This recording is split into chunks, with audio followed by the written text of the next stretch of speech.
So at the district membership forum, I've been asked to talk about what the Rotary Club of Lynn is doing in this year. We're trying to increase our membership. So Alex, if you could turn to the next slide. The items that I'm going to cover tonight are what the goals that the club has set, to give you an idea of the work that we do in the Lynn schools, the work that we've done in the community, the work around the world, and the club plan. So let's start with the club goals, if I can go to that. Okay. The president, Ray Bastrak, has set a goal this year of doubling our current membership. And so in order to do that, we really have had to do a lot of, we need to be flexible and have done a lot of things. So the first thing we're doing is we worked out a schedule to provide a lot of different kinds of options for people. So we're going to have at least one noon meeting. We used to have a noon meeting every week, but before the pandemic, but that was a different time. And what we found is a lot of our younger people can't make a noon meeting all the time. And unfortunately, because of the pandemic, we've lost some of our older members. So we're going to have at least one Zoom meeting a month. We're going to have at least one evening meeting. We're going to have, we have a satellite club, which will meet twice a month. And we're going to have at least one to start with one noon meeting. We really were going to have two initially, but because of the Delta version of the virus, we're going to be cautious and start with one. One of our other goals is to get back to working at my brother's table. For 6 years, we had done one Monday a month to volunteer serving meals at my brother's table, a soup kitchen in downtown Lynn. And then we give credit as makeups for that service. We also regularly we want to get back to being regular volunteers for the Salvation Army at their food distribution. We've had a multiple year commitment with them. And again, we're going to give at least two makeups for that, because each one of those is 2 or 3 or 4 hours long. The next goal is something that and our president thinks that will really help us if we focus on corporate memberships. And if we can focus on that in some places that we typically did not serve, like the police department, the fire department, Lynn Public Schools, we feel we can increase our membership. Because if the actual member doesn't make it and it's a corporate membership, then they can send somebody. And that alone might provide an inspiration for someone else to become a member. So next slide, please. So over the years, we've done a lot of work in the Lynn School Department. Every year we raise or we give out scholarships for college-bound seniors. We every year have done what's known as the 8th grade recognition program. And that's where we give an award and recognition to one 8th grade from each Lynn school, whether it be a public, charter, or private. But the person that we give that to is not always the valedictorian. It's usually somebody who has overcome some obstacle in their life. And it's a very, very popular award. And they bring their parents and grandparents and their teachers. And it's usually a great meeting. Every year we've done the dictionary project where we give out a dictionary to 1,300 third grade students. And that's a wonderful program that, as many of you know, because it not only gives the kids their own personal dictionary, but it also brings Rotarians into contact with kids again in schools. And it's really beneficial for both sides. Every year we do sponsor what's known as the Special Games in Lynn. And that is, it's not Special Olympics, but it is a special day for students enrolled in the special ed program. And we help support that. Each year we have done the Thanksgiving football luncheon for the football teams of our high schools, public and private, where we bring in the football teams and their coaches, but we also bring in the cheerleaders and we also bring in the band. And a few years ago, we had done the Teacher of the Year Award where we recognize the Lynn teachers. So that's some example of what we do in the school. So if we could go to the next slide. In terms of work in the community, as we've said, we go to my brother's table every month. And the next button, it says Boston Mobile Food Bank. That's where we've done work at the Salvation Army, and the food comes from the Boston Food Bank. In past years, we had a program called Succeed in Style, where we did clothing donations, which we gave to the Lynn shelter. And the idea of that was to bring in professional level clothes that people could use when they were going for a job interview. Because sometimes when people in need, they don't have the funding for the right kinds of clothing so that they look professional when they go in. We've raised money for the Salvation Army by doing bell ringing at different stores over the years at Christmas time. We worked Santa's Island, where we raised money for Christmas gifts for students. That money is actually managed by the Salvation Army also. We've worked to create scholarships for Camp Rotary. As you know, the Lynn Rotary Club owns Camp Rotary, the oldest, I should say, ongoing Rotary project in the world. And in the past, we've done some tutoring with ESL with some of the clients from the Lynn Economic Opportunity. So if I can have the next slide, please. In terms of work around the world, we've supported a program called Kayak for Safe Passage in the past.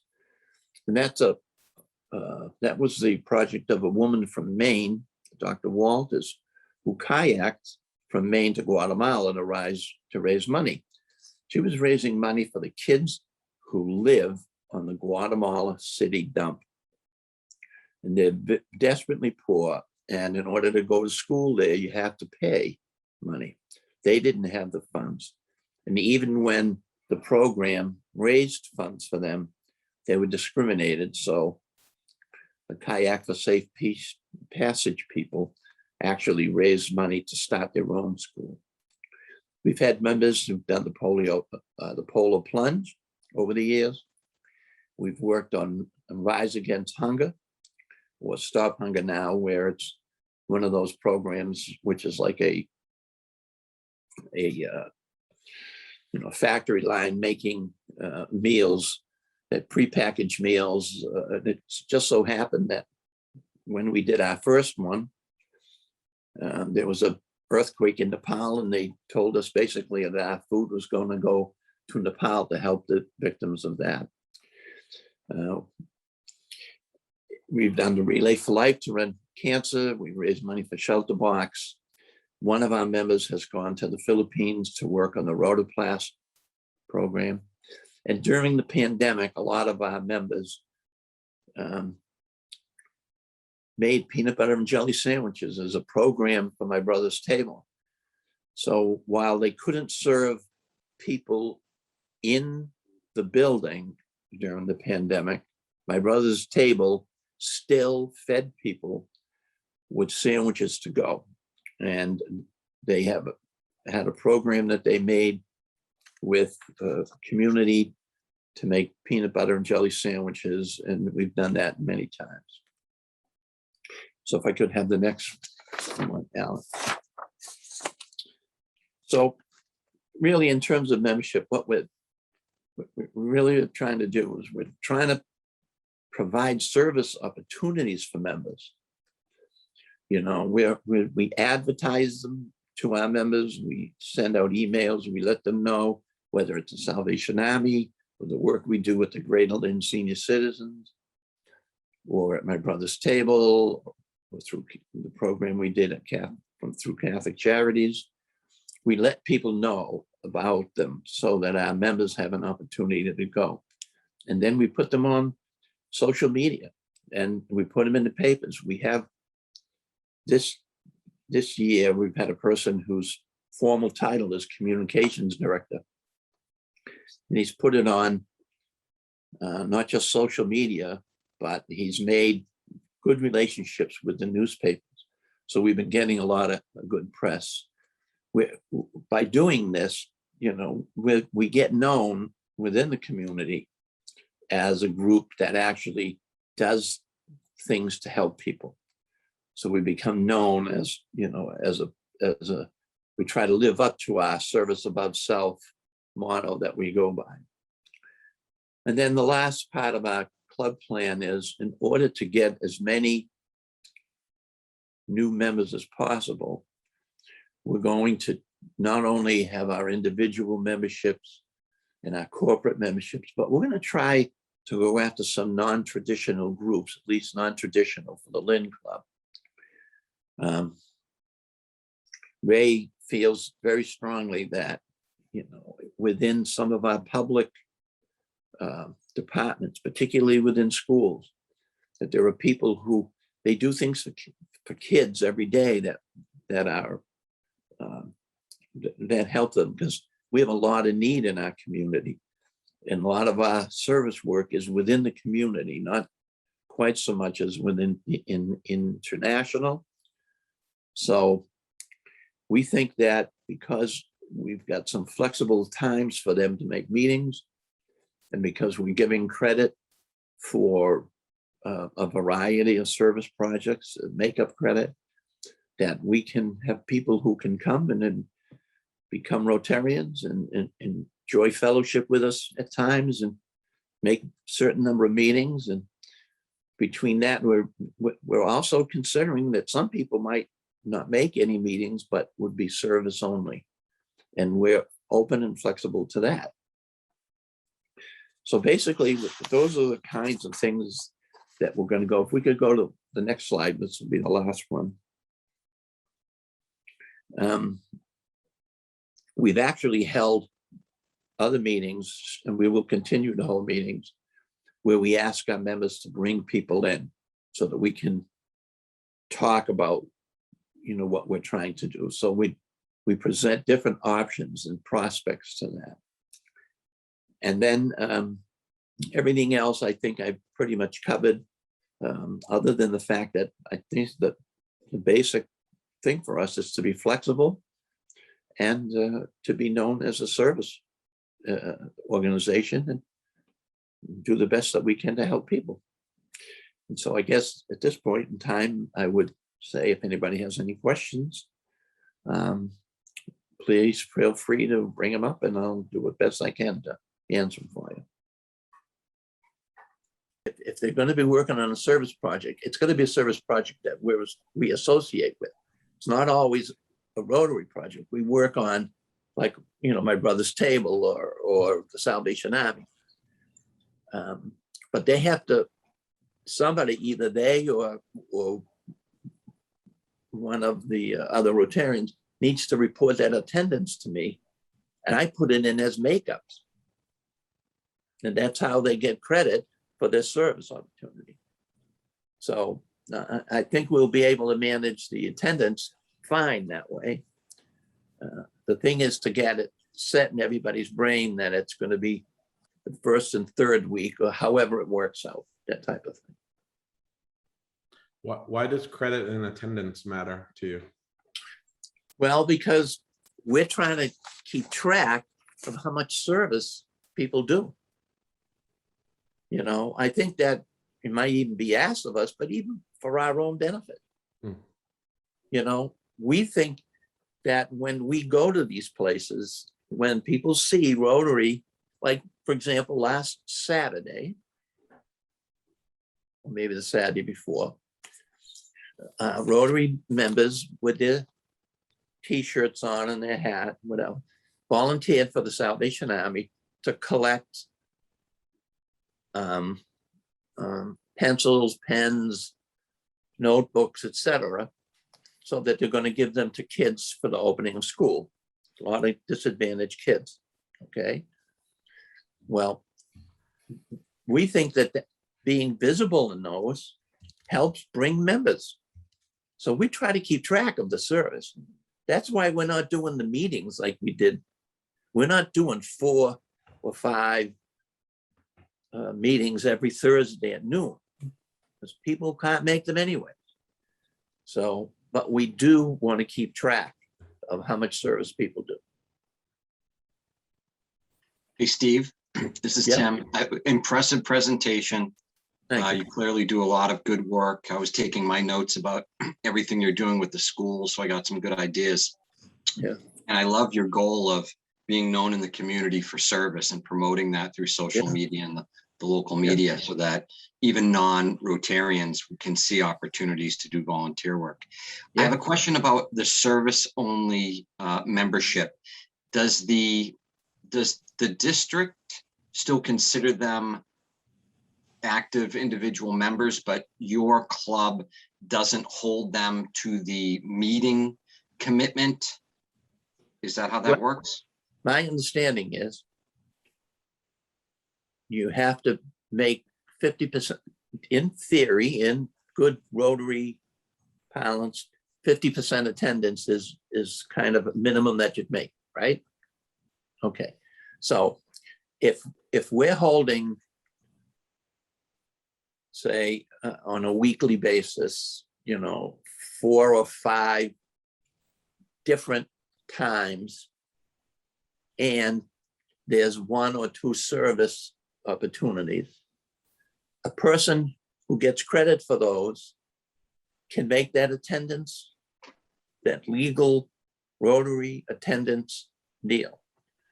We were never, well, we were at one time, but we haven't recently been known to be, you know, always in, you know, the Rotary rules, you know what I mean, on different things like classifications and what. I don't even understand that stuff anymore.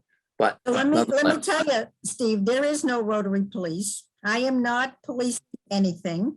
Your members, you can give them as much credit for service as you want to. The best way to record this is in my Rotary under the club objectives and goals, and it's an easy way for you to put in all the projects, the service projects you do. And if we're a service organization, Terry, right, it makes sense to me to give them credit for that. Absolutely. We give every hour counts as 1 meeting. We don't need 1.5. So I think it was Tim who asked the question. So Tim, let's say, for example, on a given week, there is actually a noon meeting scheduled, okay? But a service person doesn't go because maybe they're a teacher and can't make a noon meeting.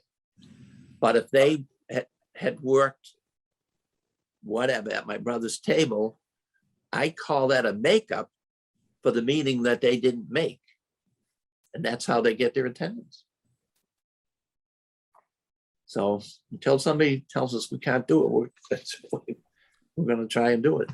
And no, it's absolutely allowable, but more important, you're engaging your members. And engagement is much more important than just checking off and having 100% attendance for anyone. If you're engaged in your club, then you're bringing in new members.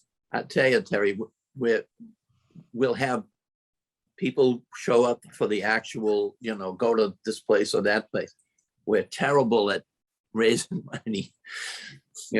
Other places can raise tremendous funds that we just can't seem to do. But we can get people to show up for this event or that event. So that's how we do it. Right. Past President Julia's just sending me a text. I don't know if she sent it to everybody, but I was present at the Pets when Ian Riceley came, and he came down off the stage and he said, the best way to leverage Rotary is to show how much we volunteer. Yeah. And we're not keeping good track of it. And that's why they went to this very automated system that is in my Rotary. And that's why we're always asking the presidents to put their goals in, because it records what you think you might do and then actually how many people volunteer and come to things. That's how you get the presidential citation now, by filling that in my Rotary.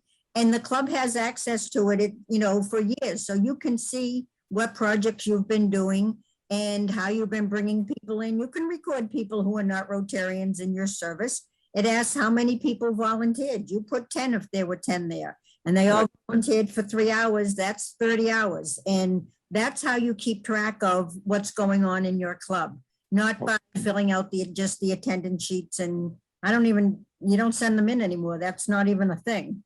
It's just all online and through your club runner, and hopefully your club secretary does it, but there's not a big importance put on it. Go ahead, Julia. So part of Ian Risley, when he was president, and I know he came to visit the Lynn Club. He did. As part of your 100th celebration before he came on up to the district conference that year. Yeah. Part of what we commissioned as a board was to have a study done about what does our volunteerism, how does that equate into dollars, and how is that a benefit to us? Why would we want to know that number? And so they contracted with Harvard. They had Harvard do a study, and I'll look for it because I know I've got the number somewhere, but it came out to millions of dollars worth of volunteer service that we provide to the world. And the whole point was that when we approach not only the Bill and Melinda Gates Foundation, which the reason they're giving us $50 million a year is because Bill Gates said, I can give you all the money you want, but I don't have the infrastructure to help deliver polio drops. You guys have got the boots on the ground. I don't have that at the Gates Foundation. And so with him saying that, we've got an infrastructure, we've got people, we've got volunteers that can do things that other philanthropy groups can't do. And so that's why what you're doing, Steve, is absolutely so important, is keeping track of who does what, how often, and for how long.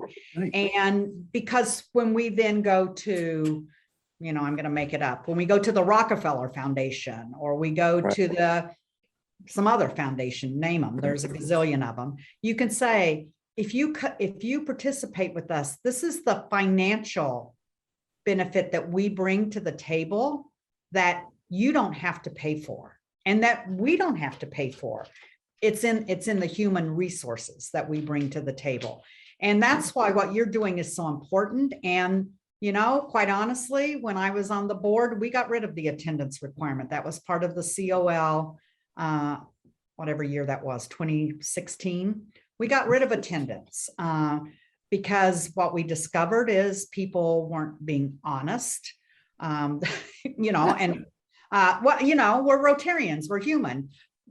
People weren't being honest about their attendance, and the Amesbury Club was a perfect example of this. We were already doing things like counting service projects, our neighbor's table, adopt a spot. We were already counting those as makeups when technically they should not have been makeups, because it wasn't a club meeting. It wasn't at some other club, or it wasn't a board meeting, which at that time were the only acceptable things. And so the board said, we don't care about bodies, butts and chairs, Right. meals eaten. We care about service. We want people engaged and doing something, not just coming and eating a meal and leaving.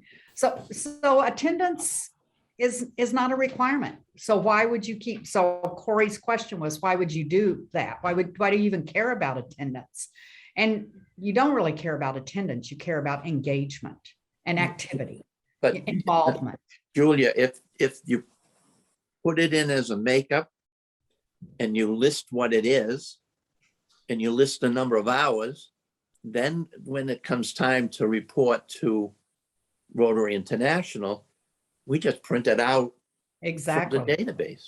Yeah, you don't have to go back and recreate anything. No, You're no, it'll absolutely just right. say for, Salvation Army food distribution, there's this many times people did it and it's this many hours.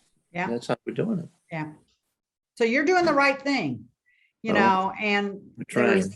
there's, nobody that's going to come and say, you can't do that, or you're not doing attendance correctly, because all of that stuff's gone. Steve, there's a question to you. How much do you charge your service club members? They charged the same dues as anybody. And our dues are $60 a quarter. Okay. What we have to resolve when we've put down this new schedule is what we charge or how we're going to handle corporate members. But if it's a live meeting and a service member can make a live meeting, and if it happens to be, a live meeting where we're having food, they pay the $15 that night. Simple as that. But they just charge the same dues. Same with the satellite people. We had a great satellite club. It was small but dedicated. 6 or 8 people would be there. But pandemic has put the kibosh on the place that we met. Now they're starting to reopen, so we're going to get back to it. Excellent. Anybody else have a question for Steve? Down here, Ray? Yeah, not a question, but David, nice job, Steve. thank you, Ray. Came in halfway through. I'm in the club with Steve, in the Lynn Club. We just had a board meeting. That's why I wasn't here at the beginning. And we decided to go ahead with what your PowerPoint talked about in terms of a Zoom meeting on the first Thursday of the month, 2 satellite meetings. On the second and fourth Tuesday, 7:30 in the morning. And those meetings, as Steve probably said, are just 15, 20 minutes, half hour at the most. We did decide, because the infection rate in Lynn is still quite high, to start out with one in-person meeting, be that either lunch or dinner. I'll send you the schedule, Steve, so you can put it on our website. It'll just be one lunch meeting till the end of the calendar year, and then we can revisit that as a board in December to see what the infection rate is in the city and so on, and whether or not starting in 2022 do we want to then go to 2 in-person meetings. So the schedule is pretty much set. It's as Steve mentioned, it gives a lot of flexibility for potential people who, as Steve mentioned, we do get very good press in the paper. Our PR guy is doing it unbelievably. Bill Riley, who was the past president, has pictures in the paper all the time, write-ups. So we're getting great exposure, and we anticipate a big year membership-wise. We do. Great. We're all rooting for you. Thank you. Anybody else have a question for Steve? Well, we thank you very much. Great information for all of us. I am going to ask Alexander now to take over and share his screen and show you new and improved membership brochures and things that we have available for everybody. Thank you, Terry. And let me go here real quick to the home page of our district, so I can tell you how you get to the information. And then I'm going to zoom in a little bit bigger into the actual form process. So if you're on our district homepage, you go to our district and then to membership. And then once you are on the membership committee page, on the left side, you will find a lot of navigation links that have tons of good information. And right here at the top, the third link is the new membership brochures. And that will take you to this page that discusses all the brochures and then goes to the link where you can customize them. And now let me quickly switch over to a different screen share so I can show you what the brochures look like. So this is not something that is completely brand new, as in these membership brochures, and there's two of them, one for prospective members and one for new members who have just joined.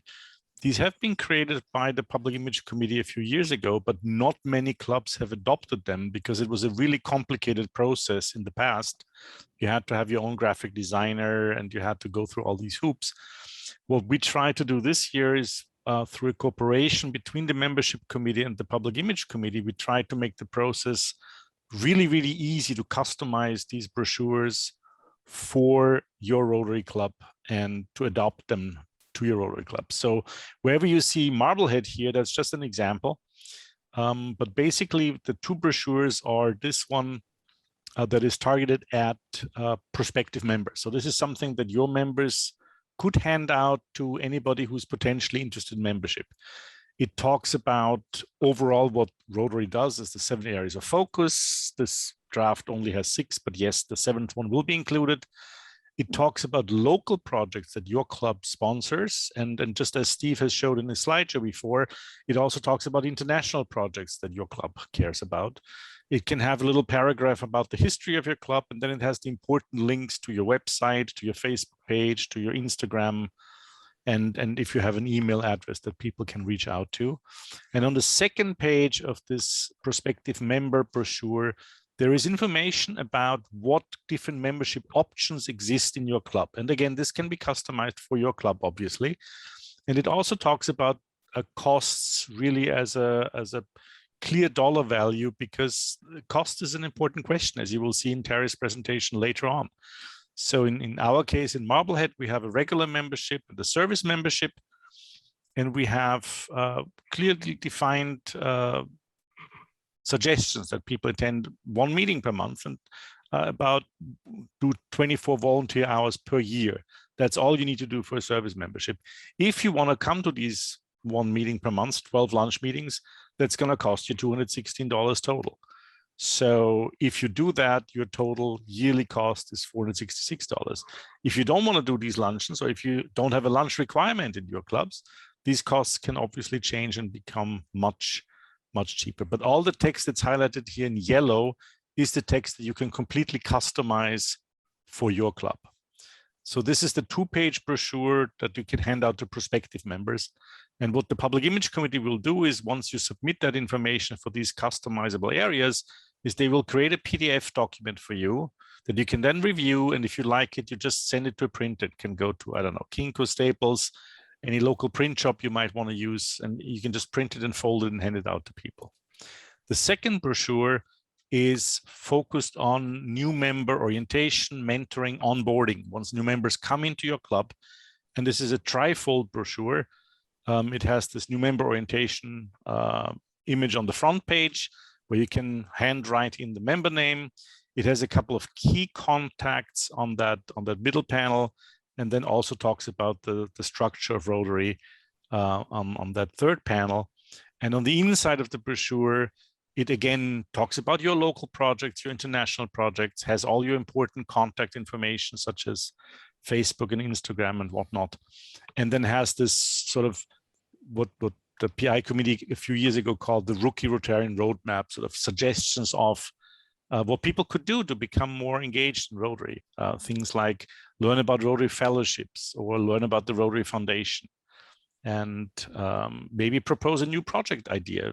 As you will see in Terry's slides, mentoring new members and giving them a little budget to propose a new project is a great way of getting them engaged. So this is the layout of those two brochures. Now let me go back again to the process of how you actually provide us with the information. So back here on the website, if you look at this page that we went to before, you can again see the two brochures here, and it talks a little bit about them. And then you get to this important link here at the bottom. And if you click on that link, it opens essentially a Google form document that you can fill out, where first of all, you need to tell us your email address. So let me just put in mine here real quick as a demonstration, and you need to tell the form what your Rotary Club is, of course. And then it will ask you for each of the pages of the brochures that I just showed you, what you want in those customizable fields. So we'll start with the membership options, page 1. And of course, it needs to know what's the website of your Rotary Club, and what's the address of a Facebook page, and what's the Instagram account, and what's your club email address. And if you don't have any of those, that's fine too. We can simply omit that portion of the page. And then it will ask you to list your local projects and your international projects. And it tells you that we typically expect 7 local and 9 international, but you can have any combination that adds up to 16. So it can be 3 local and 13 international. It can be shorter lists, doesn't matter. You can give us the year that your club was established, and really importantly, of course, your meeting date and time and location, so we can put it on the brochure for you. And then once you filled out that information for the first page, you click on next and do it for the next page, and do it for all these 4 pages. It's actually only 3 pages because the 4th page has the same information as the first one. So it's a really fast process. Once you submit that, a member of the Public Image Committee will actually do all the layout work for you and send you a draft PDF, and then you can take a look at that.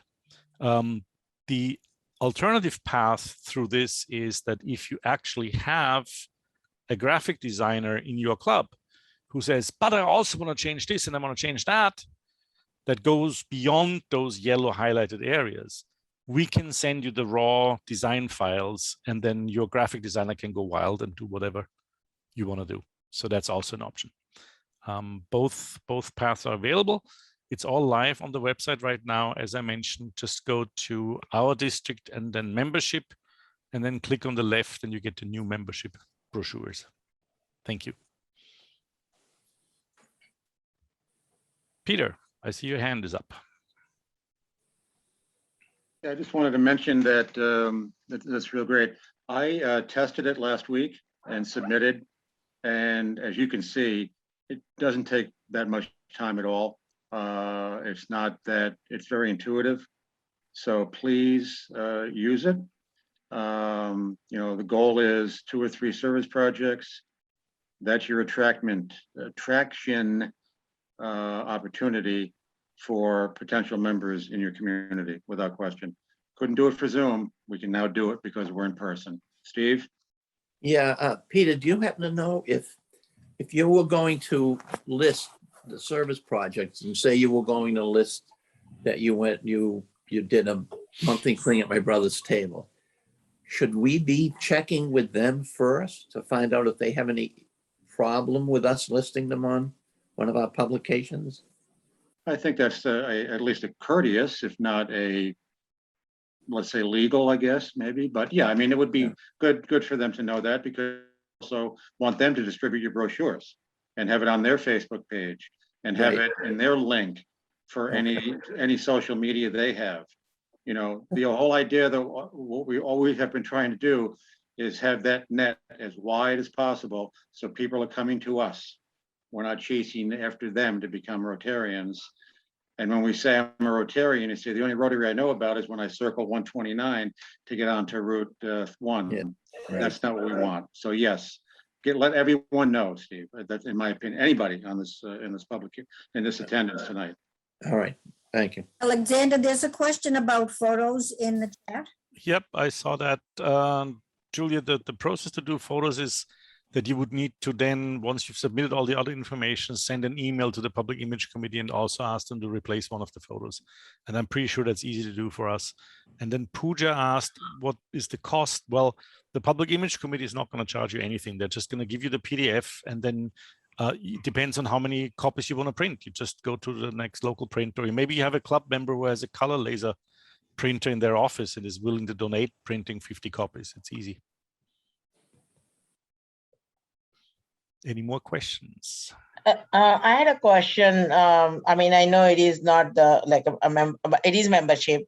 So there is a group of volunteers who wants to be part of a Burlington Breakfast Rotary Club, who are doing a lot of good service work in Burlington, and we are hoping to get them on board as a service club. Is there any membership fee? Because they are only doing like a physical work and helping a local community, but we are not expecting any money from them. So is there any membership we need, or how does it work? So because it is membership, we wanted to just check in. To be a member, you have to pay a membership fee because you need to be a legitimate member, get a Rotary number. Your club will get charged RI dues semi-annually, twice a year, and you'll get charged dues from the district twice a year. That's how we run our budget off of dues, and that's how the International runs their budget off of the dues they collect worldwide. So if they're just friends of Burlington Breakfast, they're not Rotarians if they're not going to pay dues. And again, I'm going to get to that in my other presentation, but 165, 175, that's the minimum that anybody should be paying, because that will allow you to be able to pay the dues that you owe to the district, to the International, and cover you want them to get the newsletter, not the newsletter, the magazine, Rotary, comes out every month, because that inspires everybody. And that's part of their membership dues. Okay, so we have like 9 volunteers in this kind of service club, but one of them is kind of leader. So if we can get one of our sponsors to donate 175 for that leader, make him a Rotarian, and then he can be a Rotarian, but at least he can keep us connection as a service club with the rest of the volunteers. Would that be okay? Well, they would just be friends of Rotary. They could not identify themselves as Rotarians. Okay. But the group can, right? Yeah, they wouldn't be on your lists or anything. Yeah, one person on the group would be, so like a corporate membership kind of thing, right? We could be having like organizational membership. There one person is the primary, and then the whole group becomes The rest one. of them can be friends of Rotarians. Yeah, friends of Rotary. Yeah. I wouldn't treat it like it's a corporate membership that one person would join and then all the volunteer work that the other 8 people do, that you record it all under that one person. I don't think that kind of follows the 4-way test. It's not fair to all concerned. You know, if you're looking for sponsors within your community to sponsor people to be Rotarians, that's fine. It doesn't increase your membership if they're not members of your club, and they're not members of Rotary, and they're not getting the benefit of being a member of Rotary. Thank you. That helps us clarify, because I think we all had a meeting today, and I think we all kind of misunderstood the service club. So thank you for clarifying, Terry. No problem at all. My pleasure. My pleasure. Yeah. Anyone else have a question? Well, then I will try and share my screen, and we will move into our segment. Let's try this. Just kidding. All right. Can you see that? Yes. Perfect. So about 6 or 8 years ago, we partook in a visioning process that was sweeping across the US. And we came out to a lot of clubs. I was part of that initial visioning process. And it told you to look towards the future and how you perceived your Rotary Club. So we've been working on, because the world is just different and Rotary is just different. And so we wanted to give you some tips on how you could envision your Rotary Club of tomorrow. And so what I'm going to cover is who we are, why we joined Rotary, what new members really want to know, and that is what is the cost and what's in it for me. So who we are people of action. We all believe in service above self, and one of our mottos is doing good in the world. Why do people join Rotary? They join to volunteer in our local community. Many people like it to network and for business opportunities. A large number just want to have fellowship. And also because it makes an impact on improving people's lives, both locally and globally. And as many of you have gone on international missions, sponsored them, I've talked ad nauseum for some people on my trip to Cebu for the Rotoplas mission. It makes a huge impact on improving people's lives all over the world, everything that we do. This is really what it breaks down to, the two questions that whether they ask you or not, this is what prospective members looking at your club want to know. What is the cost of this and what is in it for me? And so the cost of Rotary varies across our district. It varies across all of the districts. To cover the RI dues, your RI magazine, your district dues, your pets fees for the clubs, pets fees, the club should charge approximately $165 to $175 per year per member. If you go below this, your club will go bankrupt. Add-ons to the dues structure include donations to the foundation. So many clubs want to be every Rotarian every year at $25 a person. Many clubs want to be sustaining members at $100 a person and include those. That's how your dues, your base dues start to rise up. The cost of a meeting place fluctuates. So there are clubs that meet at American Legions, Knights of Columbus, Sons of Italy. They all pay a fee to meet there, and that has to be absorbed by the club also. There are clubs that meet in restaurants, so they don't pay a meeting place fee. You also have to pay for your cost of your club runner and the costs associated with being president of your club, because there are some requirements of being president, meetings they have to attend, district things they have to do. And so your club should have something in your budget that takes care of those things, or nobody will want to be your club president. Further add-ons to the dues could include district and club installations. So many clubs add in $50 because they have a nice club installation. It's attending the World Peace Dinners or the foundation events. So the more things that you add on, the higher your base dues is going to be. And, lots of clubs use this last group as incentives. So when they have money in their operating budget, and this is all your operating budget, they subsidize members to go to the World Peace Dinner. So if 4 people want to go and it's $50, they say, we'll pay $25 per person.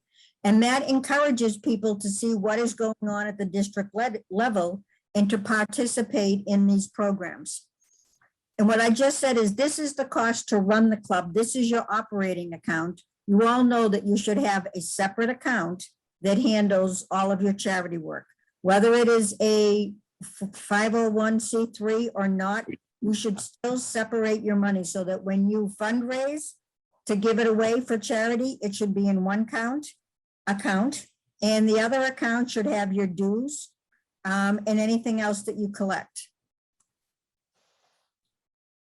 Many clubs run fundraisers throughout the year. Make sure that your new members know upfront if you have expectations of donations and/or attendance. So many clubs, you come in and you don't know what things are going on, but when they have an event, they expect everybody in the club to buy a table. And whether you fill your table or not, you still need to buy a table. Or when they have an ad book, every member is expected to sell 5 ads. All these kind of things that you do at your clubs are fine, but people coming in need to know that that's what the expectation is. Because people absolutely do go club shopping, and part of it is the cost. The more that our costs are similar, then the more that Rotarians will come, the prospective Rotarians will come in and join us. We all know what Happy Dollars and 50/50 raffles are, but new members don't. I have been going to all the clubs and I see great differences in Happy Dollars. Some clubs come around and everybody has $1 and gives one happy dollar and says something. Other clubs, there's 5s and 10s and 20s being thrown out, and everybody is still expected to give. So new members need to know what your culture is in your club before, they just get into the middle of it. Most clubs, I said many, but have dropped their mandatory meal plans and gone to a pay-as-you-attend system. Right. If you're still charging your members for every meal, whether they show up or not, you have to see if your venue will allow you to pay for the number of members present. Because many clubs that have minimums with their caterers or restaurants, now's the time to renegotiate or change up your location. So many people who meet at the American Legions and stuff, whether the caterer is a member of their club or not, they have a minimum and they won't serve you under 20. Well, if you only have 15 people coming, you're paying for 5 extra meals every single week.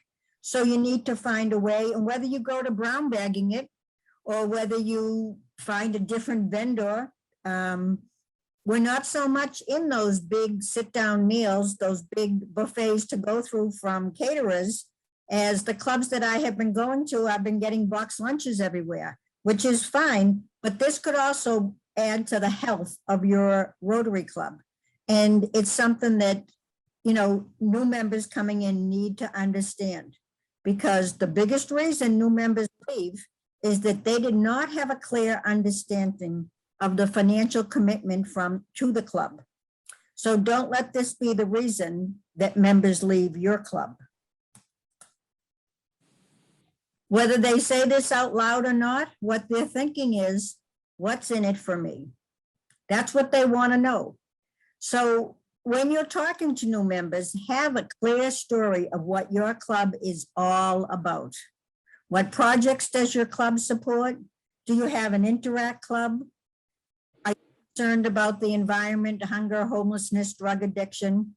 You don't need to identify yourself as a cause-based club to have concerns for your community in this area. You just have to act upon it. So as Lynn just showed us, they're working on hunger. They're at the food pantries. They're volunteering. They said something about the interact club. So they're multi-focused. And when you're talking to prospective members, you have to offer them a whole smorgasbord of things that your club does so that hopefully something will grab their attention. Really, you need to ask prospective members where their passions lie and then find a mentor within your club with the same passions. So if someone comes into my club and is interested in international service, they find themselves sitting next to me. If somebody is interested in RILA, they find themselves sitting next to my president because she's been in RILA, did it, a coordinator, the whole thing. A lot of clubs now have supported little mini grants within their clubs for new members to work on a project in their passion area. They're putting out $100, $200, whatever, but it's something that tells the prospect that we value what you're interested in, and we're interested in it too. Down below, you can always mention the Rotary Fellowships and the other Rotary International benefits that membership brings to people. So we in the district, we have a wine fellowship, and we went online with a district up in Northern Maine, and we did it on Zoom for the last year, and we meet once a month, and we are told what kind of wine to buy, not the brand, just the type. And we all sip and talk and discuss the fruits that we do or don't smell. And it's a great fellowship of meeting Rotarians, not only from both of our districts, but we have people zooming in out from all over the place. And so if you go to, if you Google Rotary Fellowships, you will see a huge number of fellowships. I don't want to say 100, but there probably are 100. And whatever interest you have, there is a group of Rotarians who have the same interest as you. Make sure it's a match. So if someone is not right for your Rotary Club, recommend that they visit another Rotary Club, because throughout the district, clubs meet at breakfast time, lunch, dinner, and for cocktails. And from club to club, they have varied personality. So prospects can join clubs in the towns they reside in or the towns they work in. Most of all, make sure they see the value in Rotary. And when they come to your club, make sure that you see the value in them. And I will go to questions.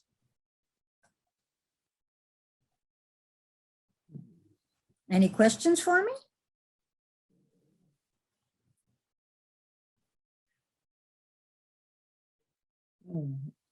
I don't know.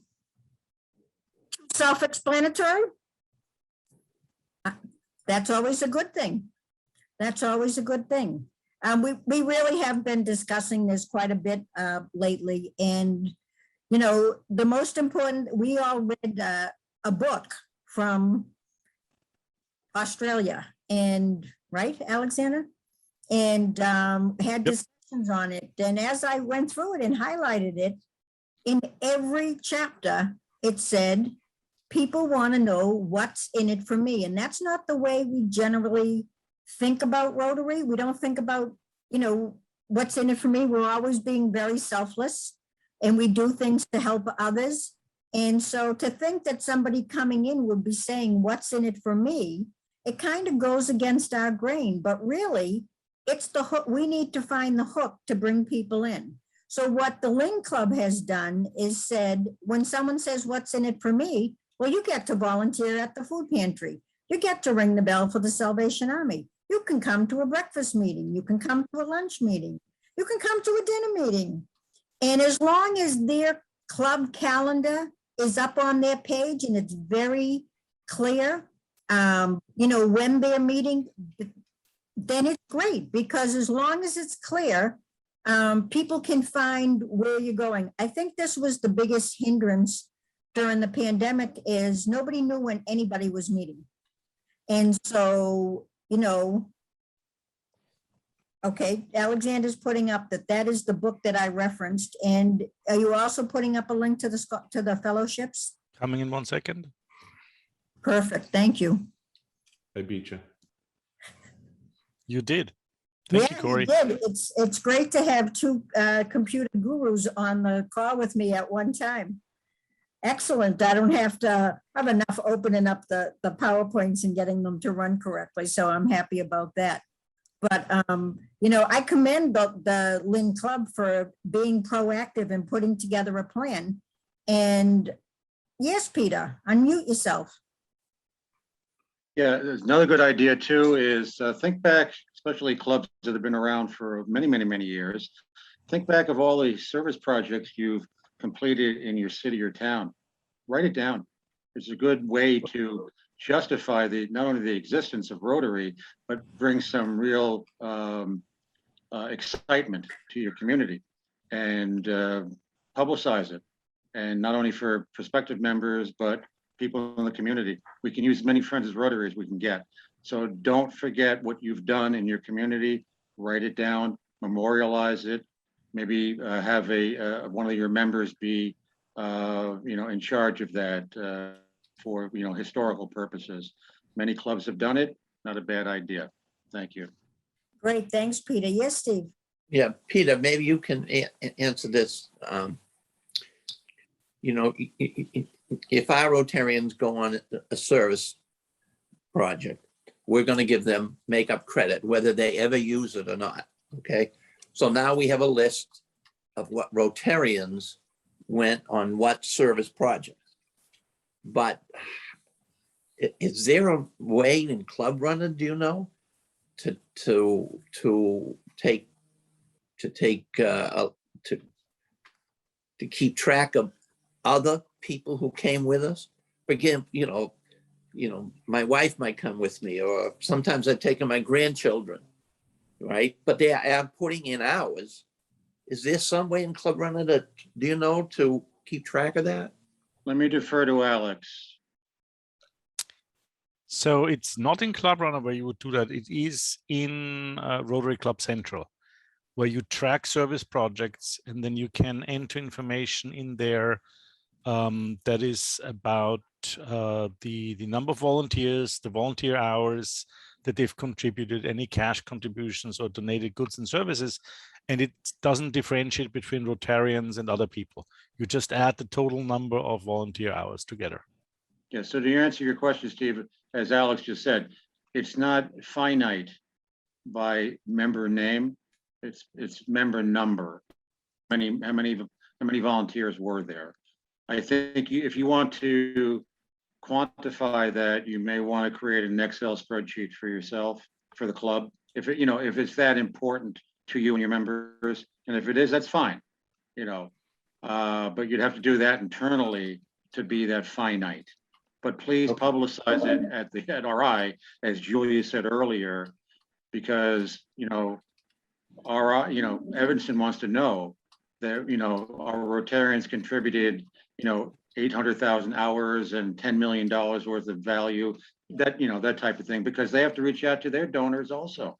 And that was the reason that President Isley, informed us of how important that was. Instead of just doing the work, let's record it, not only for the citation, but also for RI and for us. Well, even for us, I mean, if you're gonna tell people that your trademark and your one of your things that you go by is service above self, you should know how much service you're providing.